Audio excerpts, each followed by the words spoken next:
I offered $1 million less and the seller still said yes. Most people think the highest offer always wins when you're buying a business. But I'm here to tell you, that's not true. I had a deal when the seller chose my offer, even though someone else offered $1 million more. You heard that right. They could have made more money, but they still chose me. You're probably thinking, why would a business owner do that? Because of one thing most buyers overlook: rapport. And if you're trying to buy your first business, this is the most important skill you can learn. So in this video, I'm gonna break down exactly what happened, how I built rapport with the seller, and how he helped me to land a deal that I probably shouldn't even want, at least not on paper. Now, before I get into that story, let's get something straight. Buying a small business, especially from a retiring owner, is not just a financial transaction, it's an emotional one. Most of these owners build their businesses from scratch. Some of them ran it for 30 or 40 plus years. They know every customer, every supplier, and every employee. So when I think about selling, the biggest question in their head isn't always, how much money can I get? It's more like, who's gonna take care of this thing after I leave? Who's gonna take care of my legacy? So if you think offering the highest price is gonna win you the deal, I hate to break it to you, but it's not always true. Sometimes being the right person matters more than offering the biggest check. Alright,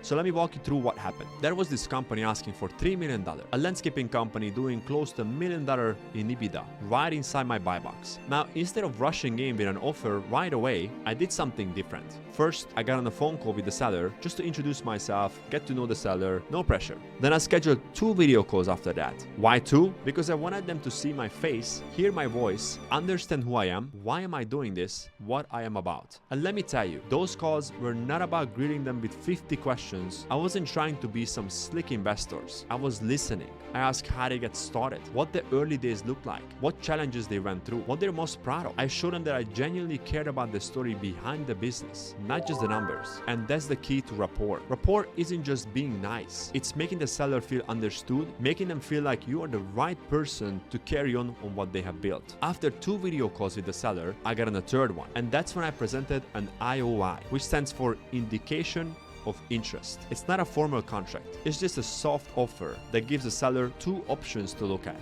Why 2? Because when you give someone one offer, it's binary. It's a yes or a no. But if you give them 2 choices side by side, now they're comparing, not rejecting. And that's psychology. For example, option A, higher price with more seller financing. Option B, lower price but more cash up front. And guess what? Both of those were below their asking price. Way below. My top offer was a full $1 million less than their asking. And still, the seller picked me because I didn't just drop a PDF in their inbox. I presented on a video call and walked them through the offer, explained my logic, answered their questions, and made them feel heard. And that conversation changed everything. Now here's the kicker. There was another buyer, someone who offered the full asking price. They had the money, they were ready to go. But the seller said something that stuck with me. They said they were just too transactional. We didn't really feel like they understood what this business means to us. But with you, we felt a real connection, like you actually understood what this business means to us. And boom, that's the power of rapport. I didn't win on numbers. I won on connection. You gotta remember, these are small businesses. They're not selling to big investment groups or giant corporations. They're usually everyday business owners who have built something over 20 or 30 plus years, and most of them have never sold a business before. In fact, they'll probably only do it once in their lifetime.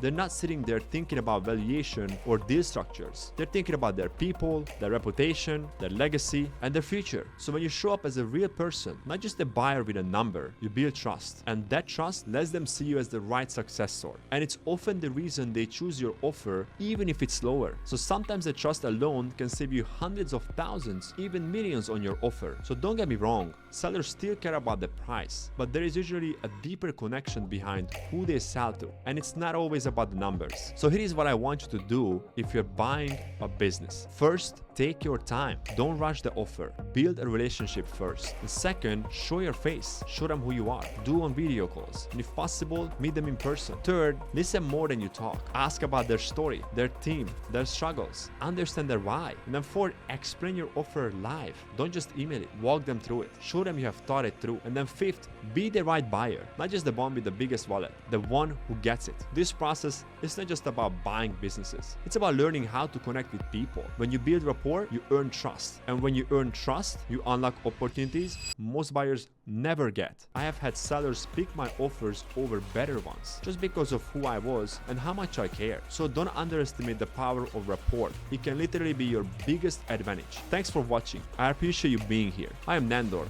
the biz buyer. And if you're serious about buying your first business, stick around. We got more stories, more lessons, and the real life playbooks coming soon. So see you in the next one.